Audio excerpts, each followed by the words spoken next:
I'm very pleased to introduce to you Dr. Robert M. Califf, the 25th Commissioner of Food and the Food and Drug Administration. He was also the 22nd Commissioner of that agency, serving in 2016. And immediately prior to that, he served as the FDA's Deputy Commissioner for Medical Products and Tobacco. He has spent a good portion of his career affiliated with Duke University, where he served as a professor of medicine and vice chancellor for clinical and translational research, director of the Duke Translational Medicine Institute, and was the founding director of the Duke Clinical Research Institute.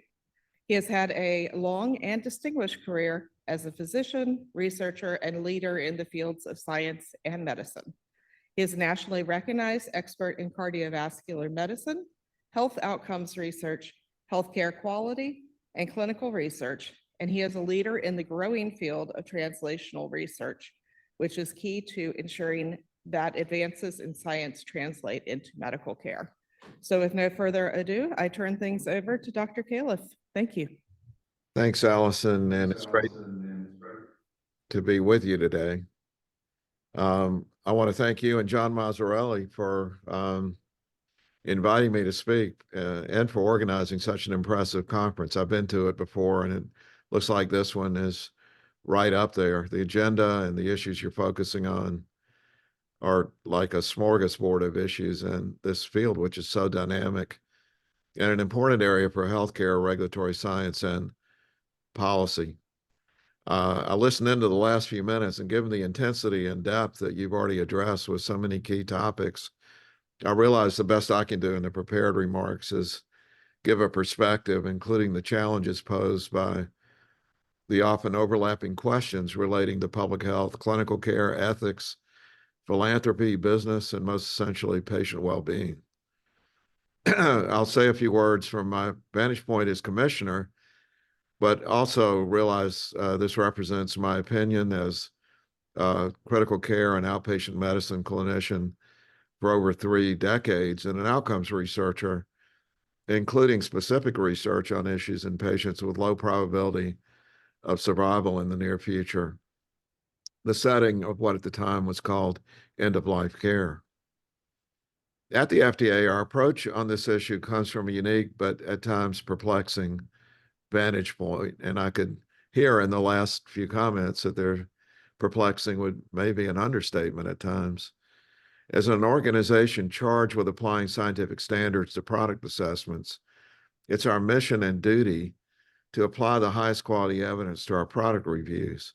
The goal is for patients and their clinicians, provider organizations, and yes, also the payers, to have confidence that when a treatment is prescribed or used, the best estimate of risk-benefit balance for that product is a positive one for the patient. And yet, even as this process must always involve a balancing, the scale on which we make these decisions based on aggregate evidence differs to some extent for every individual patient and circumstance. These estimates are especially difficult when applied to the extraordinary needs of individual patients who might be considered for expanded access. As regulators who are trained and required to apply scientific data to make the most informed decisions about risk and benefit applied to populations who can be identified to label a medical product, it's a challenge to apply this thinking to individual patients, especially when the evidence is not adequate to form a regulatory decision about marketing or claims. Indeed, I suggest that within FDA's wide-ranging responsibilities to carefully review scientific evidence to determine the safety and effectiveness of medical products and whether they should be made available to the public, few areas are more fraught than those involving treatments that may offer the last potential option available to treat a life-threatening condition for which there are no proven effective treatments. The determination to provide expanded access, commonly known as compassionate use, is specifically designed to focus on patients with serious, life-threatening diseases and to provide them with access to investigational new drugs or therapies outside of clinical trials. And yet a decision that may seem straightforward on its face can be thorny when placed against a broader backdrop of what we know about medical products prior to approval and the overall system for drug development and review. The saying, medicine is a science of uncertainty and an art of probability, is attributed to William Osler, one of the four founding physicians for Johns Hopkins at the turn of the last century. Despite all of our remarkable progress in biomedical science, the failure rate of molecules introduced into human clinical trials remains around 90%. That means that 9 out of 10 drugs that have not been approved will never make it to market because of unexpected toxicity or inadequate effectiveness. So purely at face value, the probability of net benefit from expanded access is not high. In the setting of clinical trials, we talk about the, quote, therapeutic misconception, unquote, a situation in which patients believe they will get a benefit despite explicit consent language that the research is being done to create generalizable knowledge without promise of benefit to the research participant. In the setting of possible expanded access, the issues are related, but not the same. Expanded access is not research, but it does have a tendency to elevate the perception of a potential therapy with unproven effectiveness to a status that exceeds its likely benefit. Against these odds, we have the dire situation of a patient with an otherwise bleak prognosis.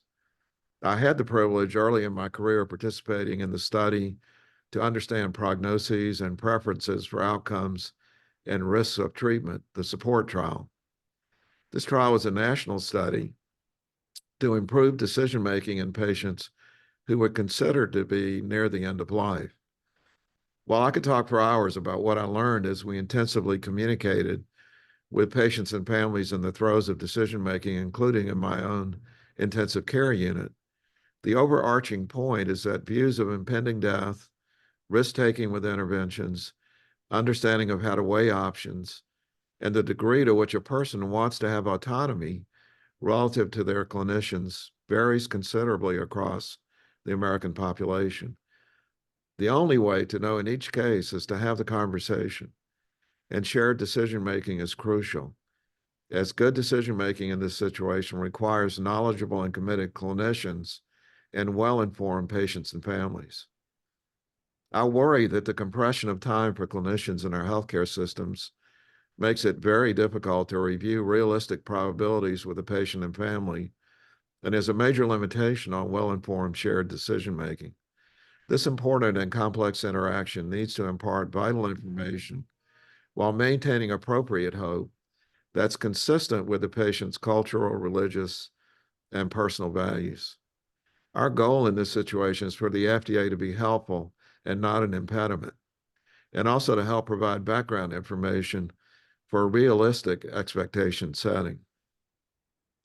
One thing that's incontrovertible is that this decision-making process revolves around the perspective and needs of the patient and the family or other carers. It's an approach and model informed by FDA's broader efforts to incorporate the voice, perspective, and experience of the patient across the entire medical product development continuum, from development through review and approval. This is relatively recent in FDA's history, but has a good instantiation now into our system. In short, our scientific research and other work is increasingly supported by and linked to what we now call the science of patient input. The many programs involving patient input are designed to facilitate the development of medical products in a systematic fashion that's dependent upon adequate and well-controlled trials. This is a law, but it's also a well-developed science. It's essential to avoid harm that would occur from the majority of drugs and devices that enter human clinical trials, where we end up finding that the risks outweigh the benefits. But as this conference has explored, for many patients, there's a reality that there is no time to wait. For them, this deliberative scientific approach may not be appropriate. And that's why, together with advocates, clinicians, the industry, and elected officials, we together have created programs that allow some patients to use investigational drugs, biologics, or medical devices that are still being tested to determine whether they're safe and effective. We know these products may or may not be effective in the treatment of a particular condition. They also come with the understanding that their use may cause serious toxicity or side effects. But because they're intended for patients with life-threatening illnesses with no options for treatments that are already proven to be effective, the risk-benefit assessment is based on a different calculation. Thus, we provide this earlier use of unapproved products, and we do not want to undermine the broader scientific and regulatory goals essential to the FDA's work and mission, and that are a critical underpinning of the public health. I want to focus for a moment on the word access and expanded access. We recognize that this approach currently reaches a limited number of people, and accordingly, we're working on ways to address the broader need. One challenge, for example, is that many requests for expanded access come from academic medical centers where primary research is being done. But what this means is that the applications are limited to those geographic areas where, say, a major cancer center operates. That's why we're working to increase awareness about the expanded access process and the procedures for getting access to investigational medical products. We have a goal for patients and doctors to be aware of the process and ensure that they're able to effectively navigate and implement it.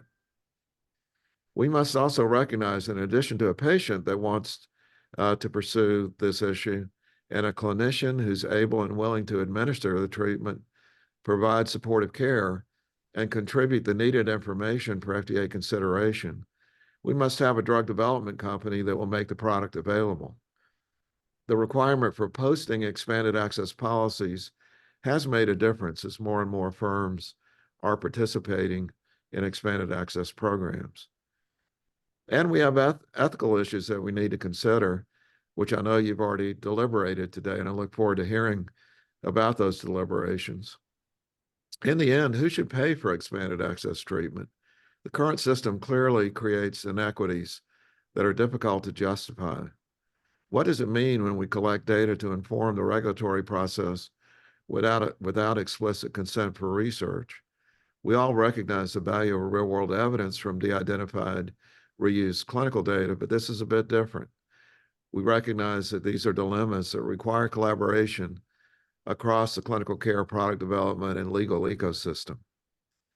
A special area of emerging concern is the use of expanded access for cell and regenerative therapy, a situation with extensive ancillary care that's often covered by payers, resulting in profitable activity, even if there may be no intent to eventually file for approval of the product. Earlier in the conference, the staff of the Reagan-Udall Foundation for the FDA distributed a pamphlet that outlines the expanded access process and directs you to various resources on the FDA website, as well as the website of the foundation. Reagan-Udall Foundation has developed a tool called the EA Navigator that's designed to help patients and their doctors identify investigational drugs, provide links to clinical trials, and search for EA policies, company contact info, and program listings, as well as the e-request. I want to express deep appreciation for the Reagan-Udall Foundation's work. You also heard from the FDA's Tammy Kim about the Oncology Center of Excellence project Facilitate. I give them credit for great acronym, something that I used to hold very dearly as a clinical trialist. This project is designed to assist healthcare providers with expanded access requests for investigational oncology products. It's another successful way we've worked to expand opportunities for expanded access by providing outreach to healthcare providers and making efforts to provide equitable access to patients in need of an investigational cancer drug.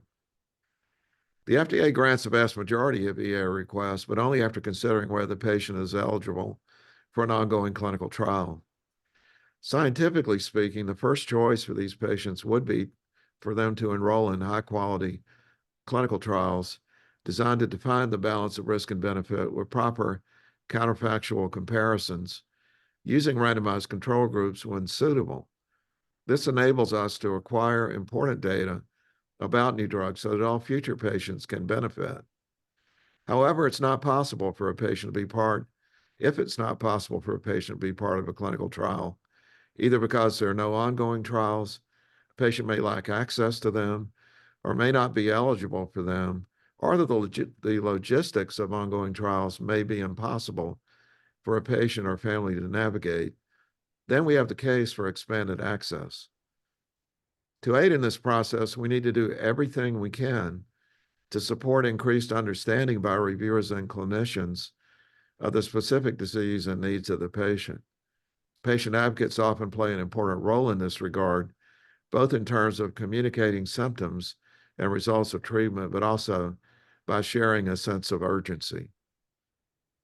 The ultimate goal of gathering any data and evidence is to better inform our knowledge about the benefits and risks of health interventions. And for us at FDA, specifically for medical products used in health interventions, and to assure that patients and clinicians have the best information available to inform hard, probabilistic decisions to improve the likelihood that health can be improved relative to the risk of harm.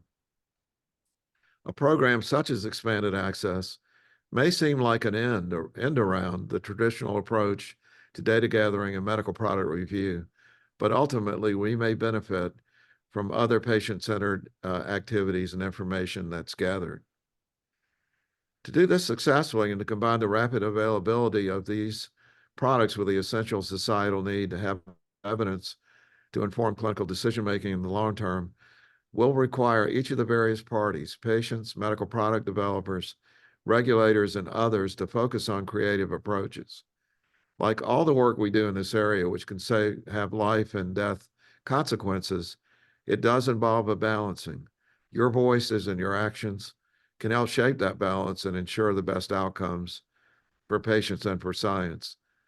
Before closing, and at the risk of joining the crowd running up the expectations for the new computing and artificial intelligence environment, we need to start envisioning how this new world could revolutionize both access and the degree to which clinicians and patients are informed. Like many areas of medicine where the work far exceeds the available personnel, the integration of electronic health records with systems of artificial intelligence could stimulate a much more effective ability for patients and clinicians to identify appropriate situations for expanded access and to optimize the complex clinical situation and the ingestion of information to inform further policy. I commend you for tackling these tough issues, and I look forward to your questions.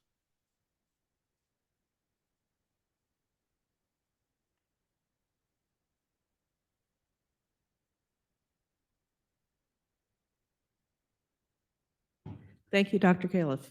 Do we have any questions?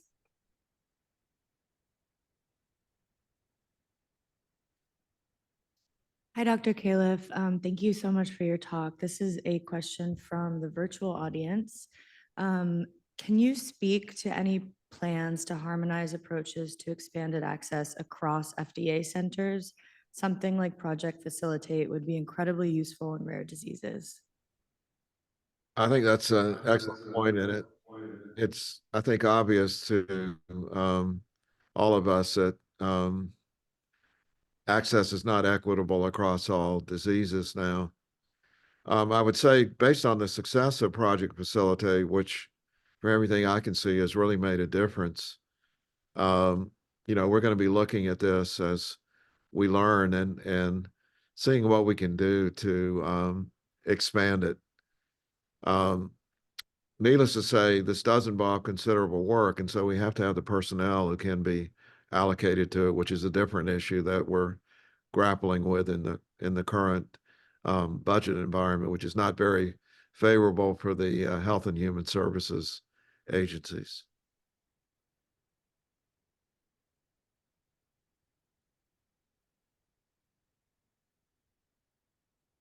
Project Facilitate for other disease areas like neurological diseases, please. And if there is something that we need to do as advocates to help give you the resources to make that happen, please let us know. Thank you.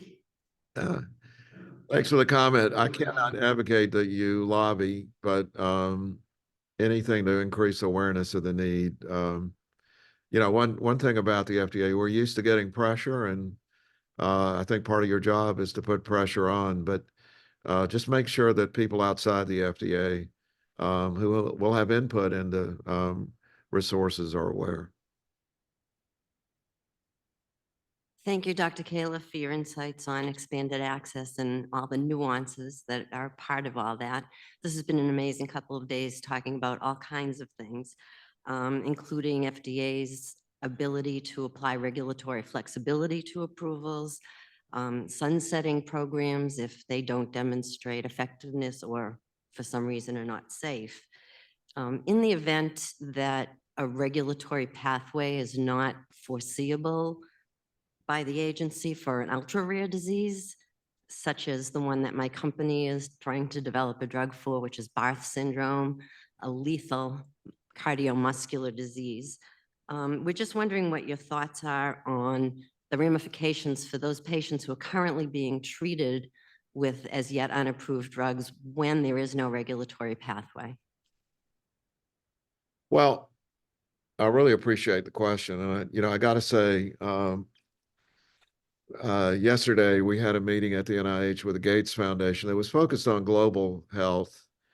But as part of it, I had a really animated conversation with Francis Collins, who's obsessed with the issue that you're raising for good reason. I mean, we're about to see a tsunami of therapies for a rare and ultra rare disease.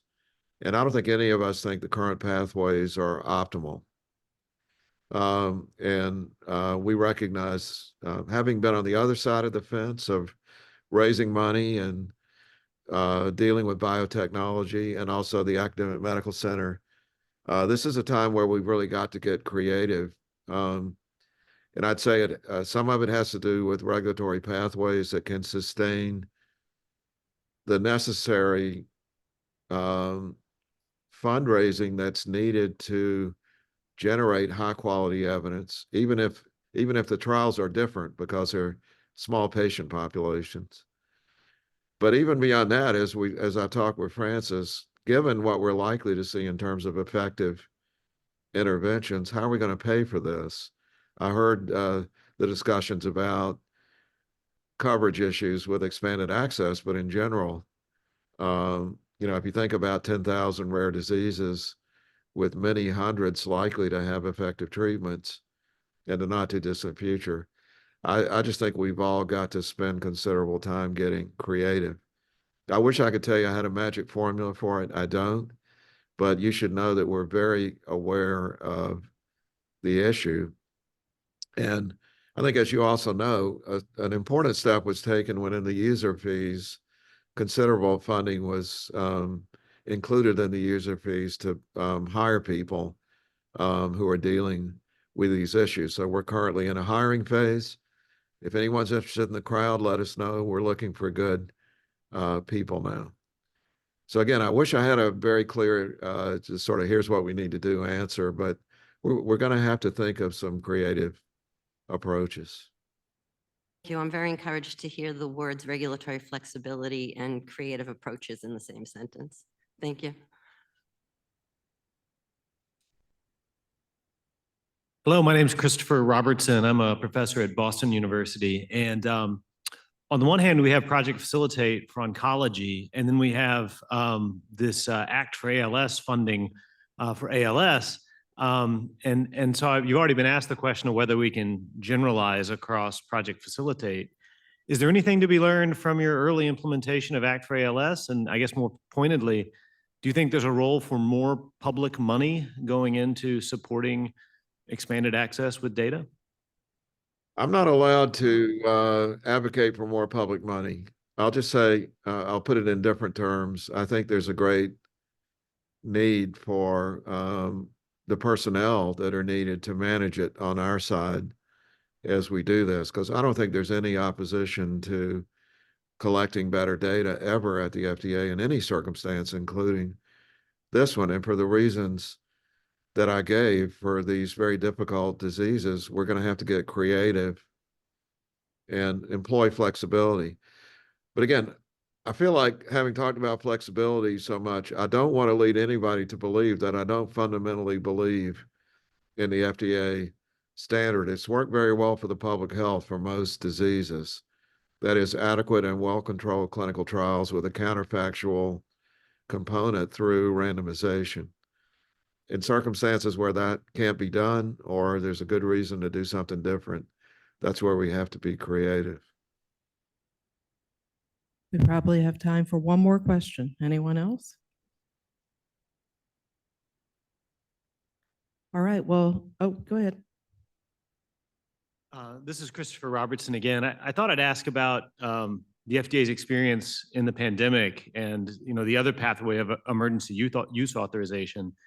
Do you have a perspective on how that regulatory tool might be useful in the future or not, coming out of the last pandemic?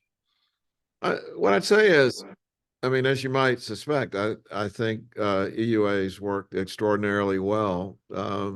It was dealing with an era where we had a lot of prior knowledge and a lot of prior understanding of the technologies involved in the productions of the products. And some of the data we had available was pretty extensive compared to what might be seen, particularly in rare disease. I think the take-home message is the set point at which uncertainty is allowed or okay to put a product on the market under any circumstance depends on several factors. And I won't take the time to go through them all, but it sounds like you all have discussed a lot of them. So we can tolerate more uncertainty, for example, when there's a pandemic where there are trucks having to be employed because the morgues are overfilled, which is what was happening in the pandemic.